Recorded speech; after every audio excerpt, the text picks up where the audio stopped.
Hello everyone, आज का video इस टॉपिक के ऊपर है कि मैं कौन से इंडिकेटर्स यूज़ करती हूँ।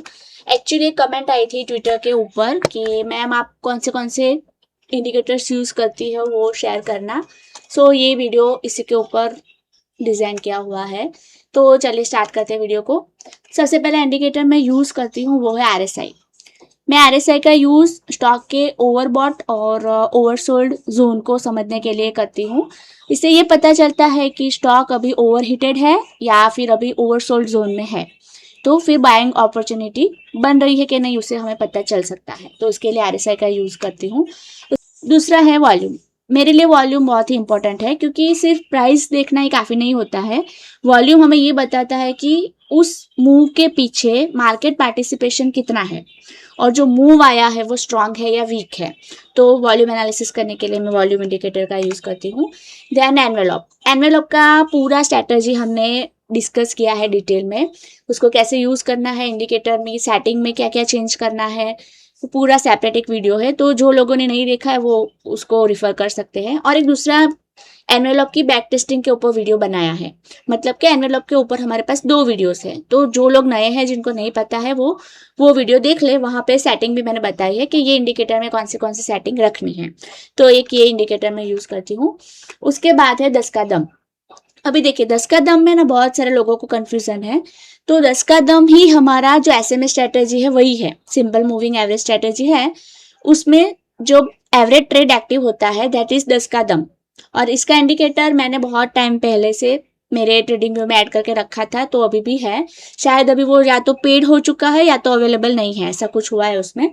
फिर भी मैं इसका लिंक आपको शेयर कर दूंगी, आप अप्लाई करके देख लेना। अगर हो जाता है तो ठीक है, अदरवाइज जो सिंपल मूविंग एवरेज वाला इंडिकेटर है उसी को आप अप्लाई करोगे तो भी आपको पता चल जाएगा कि जब हमारा मेन ट्रेड से 10% प्राइस नीचे जाएगा और जो एवरेज ट्रेड बनेगा दैट इज ओनली 10 का दम। तो ये एक इंडिकेटर हो गया।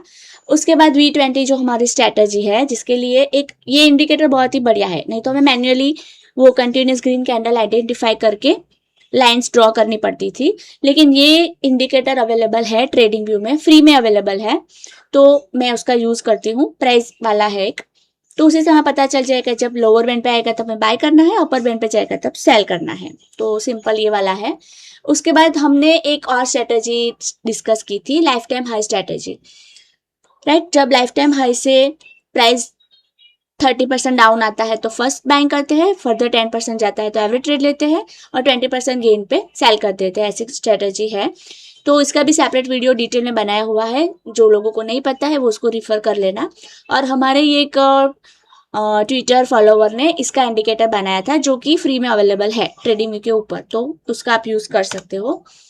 Then next one is EMA। अभी ये देखिए, आप में से बहुत सारे लोगों को शायद पता होगा कि पता नहीं होगा, मैं थोड़ा बहुत मोमेंटम ट्रेडिंग भी करती हूँ। तो उसके लिए मैं बेसिकली EMA वाला इंडिकेटर है उसका यूज करती हूँ। यहाँ से मुझे पता चलेगा कि ट्रेंड कौन सा चल रहा है, फिर सपोर्ट रेजिस्टेंस एंट्री एग्जिट वो सब प्लान करने के लिए मैं ये वाले इंडिकेटर का यूज करती हूँ। और दूसरा कि ये में कौन, अभी देखिए बहुत सारे इंडेक्सेस है ना, कुछ ये में इसका सपोर्ट लेके बाउंस भी देते हैं। जैसे कि हमने फ्राइडे को ही देखा था कि निफ्टी स्मॉल कैप 100 का जो है इंडेक्स, उसने 50 EMA को बहुत अच्छे से वो रिस्पेक्ट करता है। जब भी 50 EMA के पास आता है वो वहां से मोस्टली बाउंस दे देता है। तो ये सब चेक करने के लिए इंडेक्स मतलब कैसे मूव करती है उसके लिए ये इंडिकेटर मैं यूज करती हूँ। तो ये मेरे ट्रेडिंग व्यू में रहता है ऑल टाइम। और लास्ट है सपोर्ट एंड रेजिस्टेंस। अभी देखिए सपोर्ट एंड रेजिस्टेंस का है ना कोई इंडिकेटर अवेलेबल नहीं है, वैसे है एक लक्स अल्गो का, लेकिन मैं वो यूज नहीं करती हूँ, मैं मैन्युअली ही ड्रॉ करती हूँ।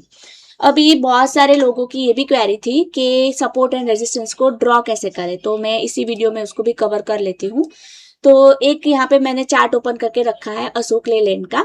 ये कोई बाय और सेल रिकमेंडेशन नहीं है, हम लोग सिर्फ रेफरेंस के लिए इसको देख रहे हैं। तो देखिए आपको कहाँ पे जाना है, ये जो ब्रश वाला है ना, ब्रशिश वाला पार्ट, वहां पे रेक्टेंगल आएगा शेप्स में, तो वो रेक्टेंगल को आप क्लिक करेंगे और यहाँ पे वापस क्लिक करेंगे तो इस तरह से एक रेक्टेंगल बॉक्स बनेगा। फिर आपको उसको ड्रैग कर लेना है। राइट, तो इस तरह से आप सपोर्ट एंड रेजिस्टेंस ड्रॉ कर सकते हो। अभी इसमें क्या हुआ था, प्राइस यहाँ पे गई थी, यहाँ पे ये रेजिस्टेंस के जैसे काम करता था, प्राइस नीचे आ गई फिर ऊपर गई, फिर इसको ब्रेक करके ऊपर निकल गई, राइट। तो जो पहले रेजिस्टेंस था वो अभी उसका सपोर्ट बन चुका है, क्योंकि प्राइस नीचे आई, फिर यहाँ से सपोर्ट लेके ऊपर गई, फिर नीचे आई, फिर ऊपर गई, नीचे ऊपर, राइट। तो इस तरह से हम मैन्युअली सपोर्ट और रेजिस्टेंस को ड्रॉ कर सकते हैं। अब इसका भी एक डिटेल में वीडियो हमारे चैनल पे ऑलरेडी अवेलेबल है, तो आप जाके सर्च करेंगे सपोर्ट और रेजिस्टेंस तो आपको मिल जाएगा। तो जो लोगों को ये पता नहीं कि सपोर्ट और रेजिस्टेंस कैसे आइडेंटिफाई करते हैं, कैसे ड्रॉ करते हैं, तो वो सब आपको वहां पे मिल जाएगा, वो वीडियो आप रिफर कर लेना।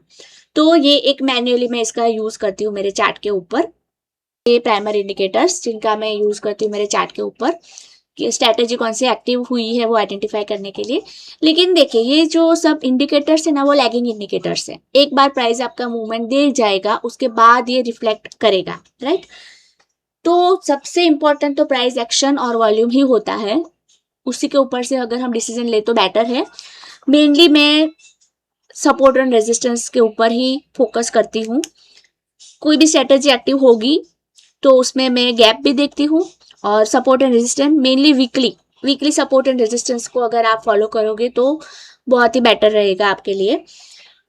अभी क्या होता है गैप में भी, अभी हमने रिसेंटली देखा था कि हमारा निफ्टी का गैप भी फिल हुआ था। जब भी गैप अप होता है तो वो गैप फिल करने के लिए प्राइस 98% तक उसको फिल करने के लिए आता ही है। CDSL में हमने गैप देखा था, HDFC EMC में रिसेंटली देखा था, वो भी ऑलमोस्ट फिल हो चुका है। LNT में है गैप, राइट। बहुत सारे स्टॉक्स में गैप था तो जो कि ऑलमोस्ट फिल हो ही गया है।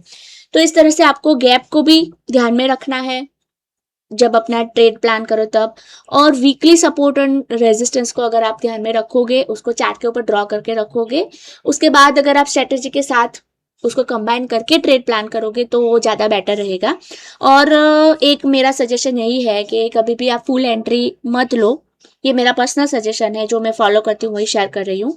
ऑलवेज पार्ट में एंट्री लो, क्योंकि हमें पता नहीं कि प्राइस कहाँ तक नीचे गिरेगा। हमारे पास कैपिटल हमारा लिमिटेड है, पर स्टॉक एलोकेशन भी हम लिमिटेड कर सकते हैं, तो एक ही साथ एंट्री ले लेने से बेटर है कि हम थोड़ा थोड़ा करके ट्रेड में एंटर करें।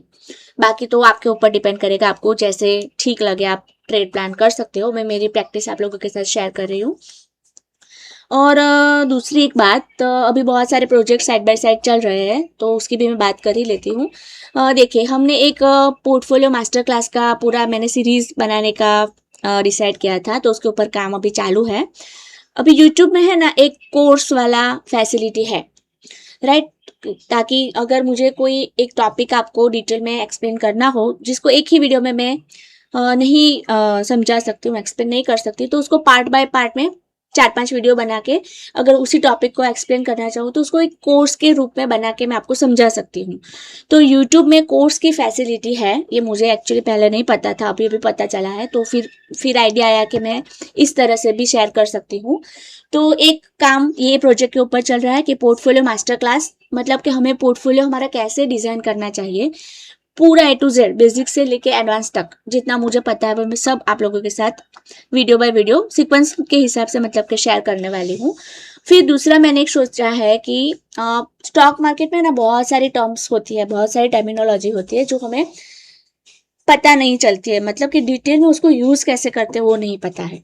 जैसे कि बल्क डील हो गई, ब्लॉक डील हो गई, वॉल्यूम का एनालिसिस हो गया, फिर डिलीवरी परसेंटेज किसे बोलते हैं, डिलीवरी कैसे चेक करते हैं, मतलब कि वो छोटी छोटी भी जो भी बातें हैं उसका हम पूरा एक स्टॉक मार्केट डिक्शनरी करके कोर्स जैसा बनाएंगे, और उसके भी सारे वीडियोस में उसी कोर्स वाले सेक्शन में अपलोड कर दूंगी। तो वहां से आपको एक ही जगह पे पूरा मतलब लाइब्रेरी जैसा ही बन जाएगा हमारा, वहां से आप देख सकते हो। और एक बहुत दिनों से ये मेरे दिमाग में चल रहा था कि मोमेंटम ट्रेडिंग।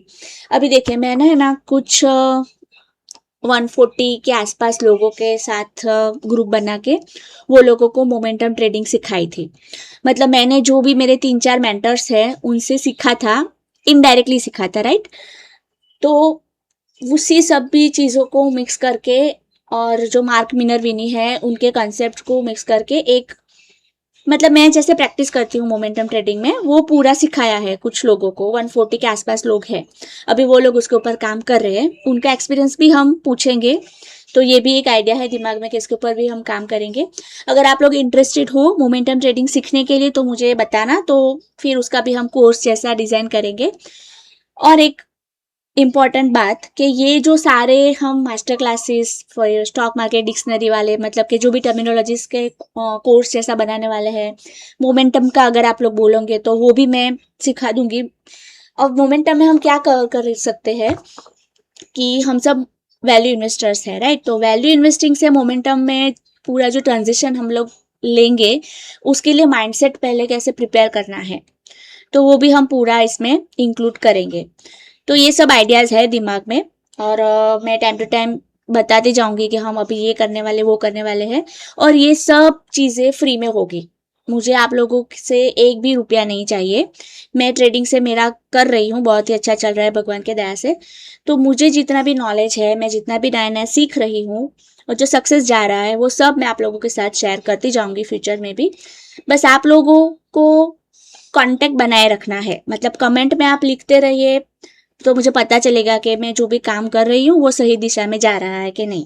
नहीं तो मैं वीडियो बनाती जाऊंगी और आप लोगों की तरफ से कोई भी रिस्पांस नहीं आएगा, तो फीडबैक नहीं आएगा, तो मुझे भी मोटिवेशन नहीं मिलेगा। तो बस एक ही रिक्वेस्ट है, मुझे मोटिवेट करते रहिए, और मुझे जितना भी आता है, जितना भी मैं नया सीखती हूँ, वो सब मैं आप लोगों के साथ टाइम टू टाइम शेयर करती जाऊंगी। तो बस यही सारे प्रोजेक्ट्स हैं जिसके ऊपर मैं अभी काम कर रही हूँ। और भी बहुत सारी बड़ी बड़ी मतलब के काम साइड बाय साइड चल रहे हैं, जैसे जैसे वो कंप्लीट होते हैं मैं आप लोगों के साथ शेयर करती जाऊंगी। Thanks for watching.